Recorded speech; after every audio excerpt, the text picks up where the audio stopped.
یہاں سے اب آخری گروپ شروع ہو رہا ہے. آخری منزل تو سورہ قاف سے شروع ہوئی تھی. چھٹا گروپ مکی اور مدنی صورتوں کا یہاں ختم ہو گیا. 7 صورتیں حسین ترین صورتیں قرآن کی. وہ پہلی 7 صورتیں تھیں: سورہ قاف، سورہ ذاریات، سورہ طور، سورہ نجم، سورہ قمر، سورہ رحمان، عروس القرآن، پھر سورہ واقعہ. پھر یہ 10 صورتیں آ گئیں: سورہ حدید، سورہ مجادلہ، سورہ حشر، سورہ ممتحنہ، سورہ صف، سورہ جمعہ، سورہ منافقون، سورہ تغابن، سورہ طلاق، سورہ تحریم. اب پھر یہ مکی قرآن مجید، یہ آخری گروپ ہے. اس میں بھی پہلی 6 صورتیں جو ہیں وہ 3 کے سب گروپس کی شکل میں ہیں. سورہ ملک بڑی، جیسے سورہ قاف وہاں تھی اسی مقام پر یہاں سورہ ملک ہے. بہت جامع اس کی تاثیر، اور یہ بہت حضور کو عزیز تھی. آپ کی یہ معمولات میں سے تھا، رات کو سوتے ہوئے آپ سورہ ملک پڑھا کرتے تھے اور اس کی آپ نے تلقین کی ہے.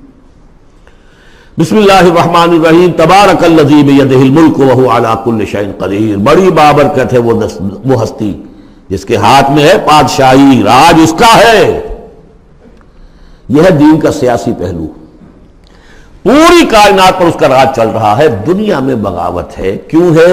وہ اپنے ایمان کے دعوے داروں کا امتحان لینا چاہتا ہے بس. ورنہ سورج، چاند، گیلیکسیز، پوری کائنات اور خود ہمارے جسم کا ایک ذرہ اس کے قانون کا پابند ہے، تابع ہے. ہمارا جسم ہمارے اختیار میں کہاں ہے؟ میں تنگ آ جاتا ہوں، 2 دن ہوتے ہیں یہاں سے تو طبیعت خراب ہو جاتی ہے، جب تک کہ میں وقت لگتا ہے کینچی لے کر بیٹھتا ہوں. اگر میں چاہوں کہ یہاں بال نہ آئے، میرا جسم ہے، میرا تو اختیار نہیں، وہ تو آئیں گے. تو ہمارا جسم بھی جہاں تک اس کی فزیولوجی کا تعلق ہے، اس کی اناٹومی کا تعلق ہے، یہ سارا اللہ کے قانون کے تابع، میرے تابع تو نہیں. میں چاہوں میرا دل ذرا رک جائے، جب چاہوں میں اس کو سٹارٹ کر دوں تو یہ تو نہیں ہوگا. جب بند ہوگا بند ہو جائے گا، میرے اختیار میں نہیں ہے. لیکن یہ کہ جو ہماری اختیاری زندگی ہے اس میں ہم نے طے کر لیا ہے کہ اللہ کی نہیں مانیں گے، اپنی مانیں گے، اپنی مانیں گے، اپنی بیویوں کی مانیں گے، اور جو بھی نظام ہے اس کے ساتھ وفاداری کریں گے، چاکری کریں گے، ان کی ملازمت کریں گے، ان کے رتھوں کے اندر ہم بیل بن کر جوتیں گے تاکہ ہمیں عیش ملے، دنیا کے اندر ہمارے لیے مقامات ہوں، ہماری عیش ہو. بس اللہ خیر صلی اللہ. تو یہ ہے اصل میں امتحان. ورنہ بادشاہی یہاں اب بھی اسی کی ہے. یہ صرف ہلدی کی گانٹھ ہے جسے لے کر ہم پنساری بن کر بیٹھ گئے. میری مرضی، میرا خیال، میرا نظریہ یہ ہے. اور ہمارے نزدیک جو ہے طریقتکم المثلی، ہمارے جو کلچر ہے، مثالی نظام جو ہم نے بنایا ہے، ہمیں اس کی حفاظت کرنی ہے. تبارک الذی بیدہ الملک وہو علی کل شیء قدیر. وہ ہر چیز پر قادر ہے. الذی خلق الموت والحیات لیبلوکم ایکم احسن عملا. اب دیکھیے، ہم نے حیات انسانی کا جو اب تک سمجھا ہے، جس کو کہ عمر نے، جو کہ بہت بڑا شاعر ہے، اس نے اپنی بیوی سے خطاب کر کے کہا ہے: حیات ثم موت ثم بعث، حدیث و خرافات یوم عمری. یہ کیا ہے؟ زندگی پھر موت پھر زندگی، یہ کیا؟ یہ سب حدیث و خرافات، معاذ اللہ. ہم نے بھی دیکھا پہلے کنتم امواتا فاحیاکم ثم یمیتکم ثم یحییکم ثم الیہ ترجعون. یہ وقفے کیوں ڈالے گئے؟ یہ موت کا وقفہ کیوں ڈال کر زندگی کا ایک حصہ نکال دیا علیحدہ؟ 30 40 50 60 سال یہ دنیا کی زندگی، پھر موت کا وقفہ. موت ایک زندگی کا وقفہ ہے، یعنی آگے بڑھیں گے دم لے کر. کیوں؟ اس کی حکمت بتائی جو ہم پڑھائیں سورہ واقعہ میں. قدرنا بینکم الموت، تمہاری ہی زندگی کا تسلسل ہے جس میں ہم نے ایک وقفہ موت کا ڈال دیا ہے. حیات لیبلوکم ایکم احسن عملا. یہ جو چنک علیحدہ کیا ہے یہ اس لیے کہ تمہاری آزمائش ہو، امتحان ہو، تمہیں جانچا جائے. وہ 3 گھنٹے کا امتحان ہوتا تھا جو دیتے تھے تم کبھی اسکولوں میں، اب یہ 30 برس کا سمجھ. اور واقعی 30 برس ہی ہوتے ہیں آدمی کے پاس. پہلی زندگی کے 20 25 برس ویسے گزر گئے، شعور ہی ابھی نہیں ہے. اور پھر ایک خاص عمر کے بعد جو ہے اعضاء ڈھیلے پڑ گئے، اور پھر یہ کہ لا یعلم من بعد علم شیئا. 30 نہیں ہوں گے، 40 مل جائیں گے آدمی کو. کام تو یہی ہوتا اس کی زندگی کا. لیکن اس لیے ہے لیبلوکم ایکم احسن عملا، تاکہ تمہیں جانچے پرکھے دیکھے تم میں سے کون ہے اچھے عمل کرنے والا. اب دیکھیے علامہ اقبال کی جو نظم ہے زندگی کے موضوع پر،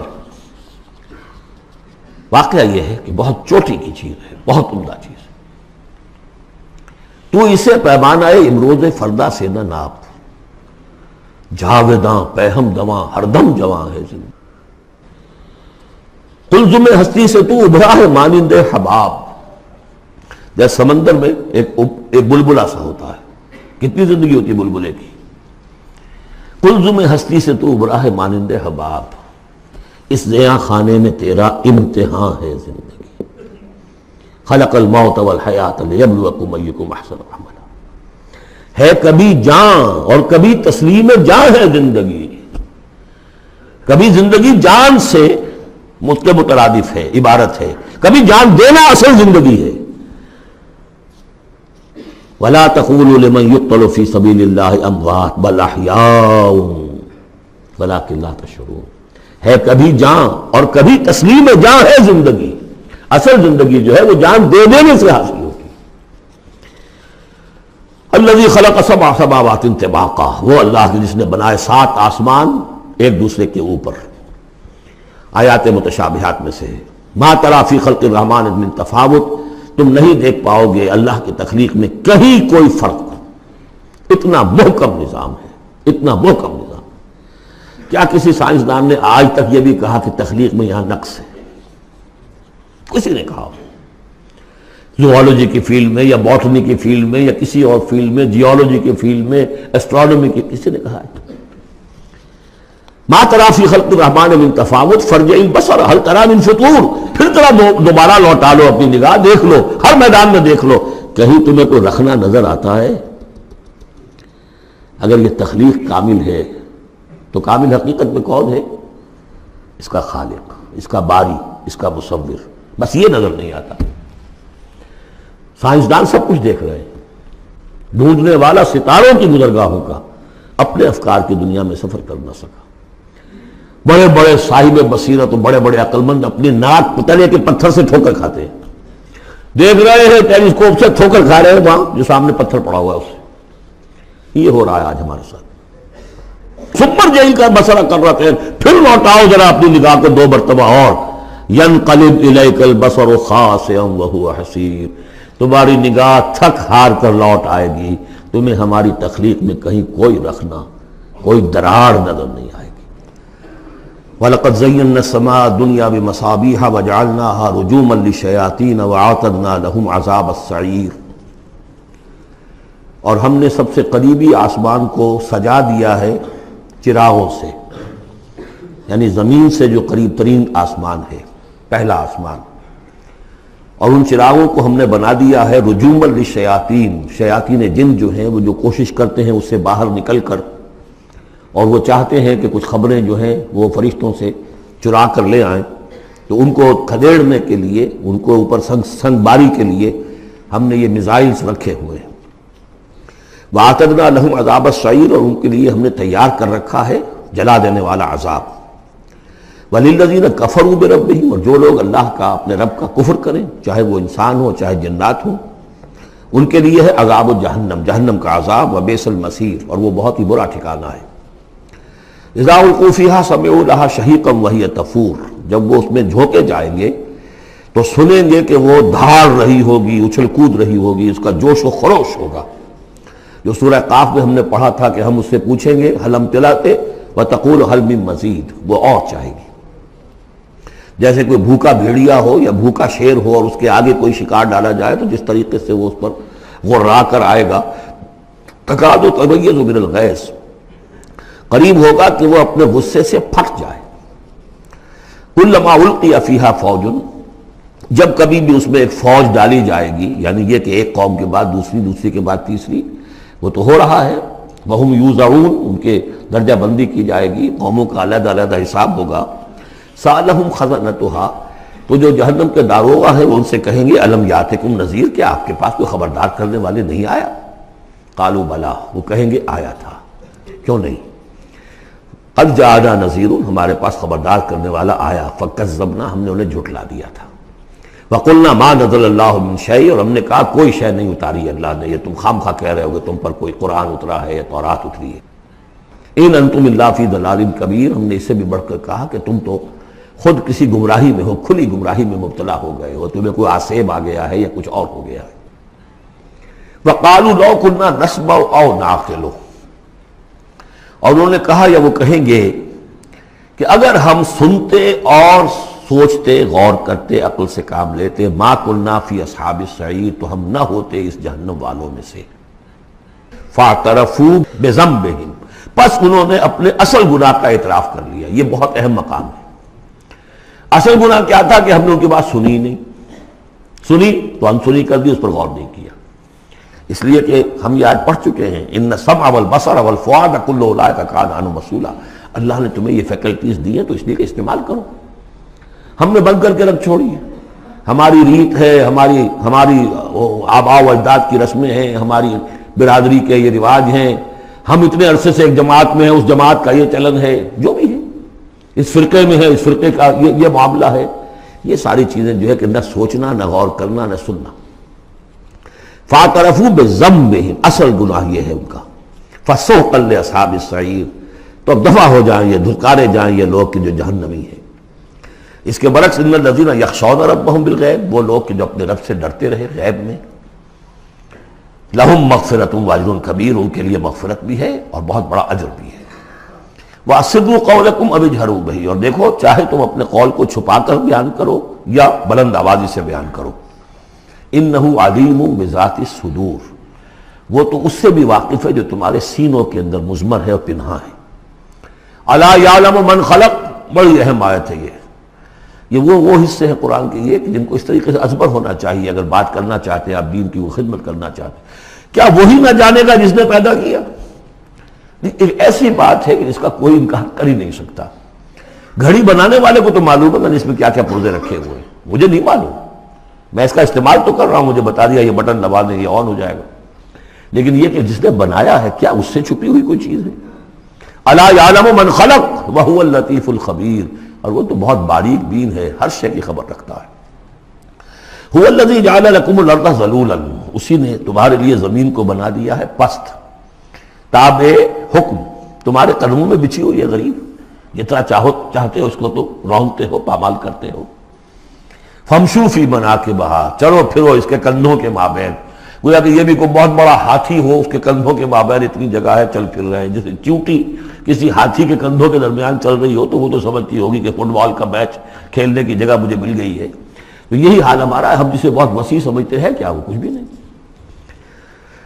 فمشوا فی مناکبہا وکلوا من رزقہ، اور اسی کے رزق میں سے کھاؤ پیو، اسی زمین میں سے تمہارا رزق بھی برآمد ہو جائے گا۔ وإلیہ النشور، یہ یاد رکھو کہ پھر اللہ ہی کی طرف اٹھ جانا ہے، یہ اٹھنا ہے۔ آمنتم من فی السماء ان یخسف بکم الارض فاذا ہی تمور، کیا تمہیں کوئی خوف نہیں رہا؟ بالکل تم نچنت ہو گئے ہو اس آسمان والے سے جو آسمان میں ہے کہ وہ کہیں تمہیں زمین میں خسف نہ کر دے، دھسا نہ دے، فاذا ہی تمور، جبکہ وہ لرزے، زلزلہ آئے، شق ہو جائے اور تم چلے جاؤ۔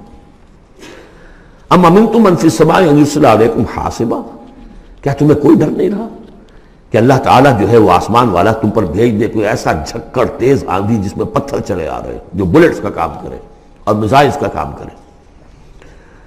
فَسَتَعْلَمُونَ كَيْفَ النَّذِيرُ، پھر تمہیں معلوم ہو جائے گا کہ میرا خبردار کرنا کیسا تھا، کیا اس کا نتیجہ تھا۔ وَلَقَدْ كَذَّبَ الَّذِينَ مِن قَبْلِهِمْ، اور یقیناً جو ان سے پہلے تھے انہوں نے بھی جھٹلایا تھا۔ فَكَيْفَ كَانَ النَّكِيرُ، تو کیسا ہوا میرا ان کو پکڑنا اور میرا عذاب۔ اَوَلَمْ يَرَوْا إِلَى الطَّيْرِ فَوْقَهُمْ، کیا یہ دیکھتے نہیں پرندوں کو جو ان کے اوپر ہیں؟ صافات ویقبضن، کبھی انہوں نے اپنے پر پھیلائے ہوتے ہیں، کبھی ان کو سکیڑ لیتے ہیں۔ ما یمسکہن الا الرحمن، نہیں روکے ہوئے انہیں اس فضا کے اندر مگر رحمان۔ انہ بکل شیء بصیر، یقیناً وہ ہر چیز کو دیکھ رہا ہے۔ یعنی جو قانون طبیعی ہے جس کے تحت وہ چل رہا ہے وہ تو اللہ کا بنایا ہوا ہے۔ امن ھذا الذی هو جند لکم ینصرکم من دون الرحمن، بھلا وہ کون ہے جو تمہارا لشکر بن جائے اور تمہاری مدد کرے رحمان کے مقابلے میں؟ ان الکافرون الا فی غرور، نہیں ہے یہ کافر مگر دھوکے میں آ گئے، بہکارے میں آ گئے۔ امن ھذا الذی یرزقکم من امسک رزقہ، پھر بھلا کون ہے وہ جو تمہیں رزق دے سکے اگر اللہ اپنے رزق کے خزانوں کو روک لے؟ بل لجوا فی عتو و نفور، نہیں یہ لوگ اپنی شرارت میں اور نفرت میں بہت آگے بڑھ گئے۔ افمن یمشی مکبا، یہ آیت بہت اہم ہے حکمت قرآن کے اعتبار سے، فلسفے کے اعتبار سے۔ افمن یمشی مکبا علی وجہہ اہدی امن یمشی سویا علی صراط مستقیم، دو انسانوں کا تصور کرو، ایک شخص وہ ہے کہ جو اوندھے منہ پیٹ کے بل گھسٹ رہا ہے، ایک وہ جو سیدھا کھڑا ہے، سیدھے راستے پر چل رہا ہے۔ کون ہوگا زیادہ ہدایت پر؟ اس میں نقشہ کھینچ دیا گیا ہے، جو لوگ حیوانی سطح پر زندگی بسر کر رہے ہیں صرف انسٹنکٹس کی وجہ سے زندہ ہے، پیٹ، معاشی جدوجہد اسی کے لیے زندہ ہے، گھسٹ رہے ہیں اسی میں، اور اس اوندھے پڑے وہ انسان کے مانند نہیں جنہیں آگے کا کچھ پتہ نہیں آگے کہاں جانا ہے، وہ تو ان کے انسٹنکٹس انہیں چلا رہے ہیں، بالکل اینیمل لیول کے اوپر زندگی گزار رہے ہیں، اوندھے منہ، انہیں کیا نظر آئے گا راستہ کون سا ہے، کدھر جانا ہے؟ ایک شخص کھڑا ہے سیدھا، اپنی منزل اس نے معین کر لی ہے۔ یہ بالکل وہی فلسفہ ہے جو سورہ حج میں آ چکا ہے۔ انسان حقیقت میں وہی انسان ہے جس نے اپنا کوئی آدرش، کوئی نصب العین، کوئی مقصد، کوئی آئیڈیل زندگی میں بغیر کسی نصب العین کی زندگی گزار رہا ہے۔ ہی از این اینیمل، اولئک کالانعام بل ھم اضل۔ حیوانات جو ہیں یہ چوپائے، ان کی زندگی کا کوئی مقصد نہیں ہے، وہ تو اللہ نے ہمارے کام کے لیے پیدا کر دی۔ آپ لوگ کاٹوں گوشت کھائیں اور ان کی چڑوں سے جوتیاں بنائیں اور جی رہے ہیں وہ خالص انسٹنکٹس کے اوپر، ان کی جبلتیں ہیں، صرف جبلت کے تحت ہیں۔ انسان صرف حیوان نہیں ہے، اس میں کچھ اور ہے، اور اس کے لیے کوئی آئیڈیل۔ ضعف الطالب والمطلوب، جتنا اونچا آئیڈیل ہوگا اتنا ہی اونچا انسان جائے گا، لیکن جس کا کوئی سرے سے آئیڈیل نہیں وہ نرا حیوان ہے۔ آخر چوپائے بھی تو اسی طرح چلتے ہیں نا۔ افمن یمشی مکبا علی وجہہ اہدی امن یمشی سویا علی صراط مستقیم، سیدھا راستہ اور اس کی منزل معین ہے، مجھے ادھر جانا ہے۔ دنیا میں ہماری منزل اقامت دین، حقیقت میں زندگی کی منزل آخرت، رضائے الہی کا حصول۔ قل هو الذی انشأکم وجعل لکم السمع والابصار والافئدہ، کہہ دیجئے وہی ہے جس نے تمہیں انشاء، اٹھانا، تمہیں بنایا، بڑھایا، وجعل لکم السمع والابصار والافئدہ، تمہیں کان دیے، آنکھیں دی اور دل دیے یا عقل دی۔ عام طور پر قرآن میں سمع پہلے کیوں آتا ہے اور بصار بعد میں کیوں آتا ہے؟ انسانی علم کا جب آپ جائزہ لیں گے تو اس میں پہلا حصہ ہوتا ہے جو پہلی نسلوں نے علم حاصل کیا ہوا ہے، اس کو آپ اخذ کرتے ہیں اپنی سماعت سے۔ آپ سنتے ہیں، کلاس میں لیکچر ہو رہا ہے، پروفیسر لیکچر دے رہا ہے، جو کچھ ہوا ہے پہلے وہ آپ نے پچھلی نسلوں کا جو بھی ذخیرہ معلومات ہے وہ جمع کیا، اب آپ نے آبزرو کیا، کچھ اور معلومات حاصل کی، کچھ نئی حقیقتیں آپ پر منکشف ہوئیں، اور پھر آپ نے اس کو جوڑا، ایک قدم آگے گئے۔ ان السمع والبصر والفؤاد کل اولئک کان عنہ مسئولا قلیلا ما تشکرون، بہت کم ہی شکر ہے جو تم کرتے ہو۔ قل هو الذی ذرأکم فی الارض والیہ تحشرون، کہہ دیجئے اسی نے تمہیں پھیلا دیا ہے زمین میں اور اسی کی طرف تم اکٹھے کر دیے جاؤ گے، جمع کر دیے جاؤ گے۔ وَيَقُولُونَ مَتَىٰ هَٰذَا الْوَعْدُ إِن كُنتُمْ صَادِقِينَ، وہ کہتے کب ہوگا یہ وعدہ، کب پورا ہوگا، اگر تم سچے ہو تو بتاؤ۔ قُلْ إِنَّمَا الْعِلْمُ عِندَ اللَّهِ، کہہ دیجئے کہ اس کا علم اللہ کے پاس ہے۔ آخرت کب آئے گی؟ وَاللَّهُ عِندَهُ عِلْمُ السَّاعَةِ، اللہ ہی کے پاس اس کا علم ہے۔ وَإِنَّمَا أَنَا نَذِيرٌ مُّبِينٌ، اور میں تو بس صرف ایک واضح اور صاف صاف ڈرا دینے والا ہوں، اس کے سوا میری ذمہ داری کوئی نہیں۔ فَلَمَّا رَأَوْهُ زُلْفَةً، پھر جب وہ دیکھیں گے اس کو، قریب آ گئی، سیئت وجوہ الذین کفروا، تو ان کے چہروں کے حلیے بگڑ جائیں گے، برے ہو جائیں گے ان کے چہرے، ان کافروں کے۔ وقیل ھذا الذی کنتم بہ تدعون، اور کہا جائے گا یہ ہے وہ جس کو تم مطالبہ کرتے تھے کہ لاؤ اور لے آؤ جلدی سے۔ قل ارأیتم ان اہلکنی اللہ ومن معی او رحمنا فمن یجیر الکافرین من عذاب الیم، اے نبی ان سے کہیے دیکھو اگر مجھے میرا اللہ ہلاک کر دے یا اور جو میرے ساتھ ہیں ان سب کو بھی ہلاک کر دے، یا اللہ تعالی ہم پر رحم فرمائے، سوال یہ ہے کہ تمہیں کون بچائے گا، کافروں کو کون بچائے گا عذاب علیم سے؟ ہمارا جو بھی ہو ہم ناکام رہ جائیں، تمہارے نزدیک ناکام ہو گئے، ہمارے نزدیک تو کوئی ناکامی ہے ہی نہیں۔ حل تربصون بنا الا احدی الحسنیین، دو اعلیٰ صورتیں ہیں، ان میں سے تیسری کوئی صورت ہے ہی نہیں۔ یا ہمارا رب ہمیں سب کو جام شہادت نوش کروا دے، کامیابی کامیابی، سب سے بڑی کامیابی تو یہی ہے، اور کامیاب ہو کر اگر واپس آ گئے تو تم بھی کہو گے کہ کامیاب ہے۔ لیکن تم سوچو کہ کافروں کو کون بچائے گا دردناک عذاب سے؟ قل هو الرحمن آمنا به، کہہ دیجئے وہ رحمان ہے، اس پر ہم تو ایمان لا چکے ہیں، وعلیہ توکلنا، اور اسی پر ہمارا توکل۔ نوٹ کر لیجیے یہ صورتیں جو ہے بالکل ابتدائی زمانے کی صورتیں ہیں۔ ابھی سمجھیے کہ یہ ابتدائی رد و قضا ہے، جس کی آخری شکلیں وہ ہیں جو سورہ انعام اور سورہ اعراف اور سورہ یونس اور سورہ ہود میں ہم دیکھا ہے. فَسَتَعْلَمُونَ مَنْ هُوَ فِي ضَلَالٍ مُبِينٍ، تو عنقریب تمہیں معلوم ہو جائے گا کہ کھلی گمراہی میں کون تھا، ہم تھے یا تم تھے. قُلْ أَرَأَيْتُمْ إِنْ أَصْبَحَ مَاؤُكُمْ غَوْرًا، ذرا ایک بات پر اور غور کرو، اگر تمہارا یہ پانی جو زمین کا ہے وہ نیچے اتر جائے، کبھی کبھی ایک دم بہت جو ہے ایک الارم ہو جاتا ہے کہ پانی کی سطح نیچے جا رہی ہے، بارشیں کم ہوئی ہیں، پانی کی سطح نیچے جا رہی ہے، کہاں سے لائیں گے پانی؟ وہ تو پھر بھی ابھی ایک حد تک ہی نیچے جاتی ہے، یہ پانی اور نیچے چلا جائے. فَمَنْ يَأْتِيكُم مِّن مَّاءٍ مَّعِينٍ، کون ہے وہ جو لائے گا تمہارے پاس وہ پانی صاف نتھرا ہوا پانی؟